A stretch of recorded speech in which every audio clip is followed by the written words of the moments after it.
আল্লাহ রাব্বুল আলামিনের কাছে আপনাকে চাইতে হবে, কারণ মানুষ এবং আল্লাহর মধ্যে অনেক পার্থক্য রয়েছে, আসমান জমির পার্থক্য রয়েছে।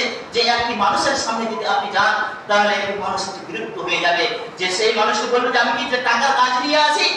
আপনি যদি এক মানুষের কাছে দিয়ে যান, তাহলে সে ব্যক্তি অনেক রাগান্বিত হয়ে যাবে। কিন্তু আল্লাহ রাব্বুল আলামিন হচ্ছে ভিন্ন। যখন আল্লাহ রাব্বুল আলামিনের কাছে যদি আপনি না যান, তাহলে আল্লাহ আপনার উপর রাগান্বিত হয়ে যাবে। আর আল্লাহ রাব্বুল আলামিনের কাছে যতই আপনি চাইবেন, ততই আল্লাহ রাব্বুল আলামিন খুশি হবেন।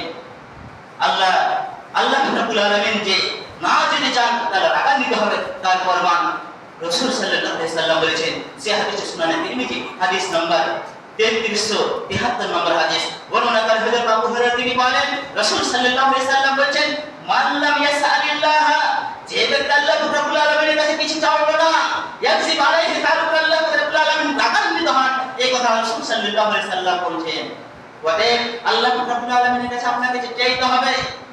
আল্লাহ রাব্বুল আলামিনের কাছে যে আপনার জন্য গুনাহ রয়েছে, এই গুনাহ যেন মোচন আপনাকে করতে হবে। যদি আপনি এই পৃথিবীতে না করতে পারেন, আপনি এই পৃথিবীতে যদি এই গুনাহের মোচন না করতে পারেন, তাহলে কিয়ামতের দিনে আপনি আর পাবেন না। সেদিন হচ্ছে আমল করার দিন নয়, সেদিন হচ্ছে হিসাবের দিন রয়েছে। আজ হচ্ছে হিসাবের দিন না, আজ হচ্ছে আমল করার দিন রয়েছে। আজ হচ্ছে আপনাকে আমল করতে হবে। আজ হচ্ছে আপনাকে শরীয়ত আপনাকে ভালোভাবে মানতে হবে। যা আল্লাহ এবং রাসূল সাল্লাল্লাহু আলাইহি সাল্লাম যে আদেশ করেছেন, যে নিয়ম কানুন করেছেন, সেই নিয়ম কানুন হচ্ছে আপনাকে পুঙ্খানুপুঙ্খভাবে আপনাকে মানতে হবে।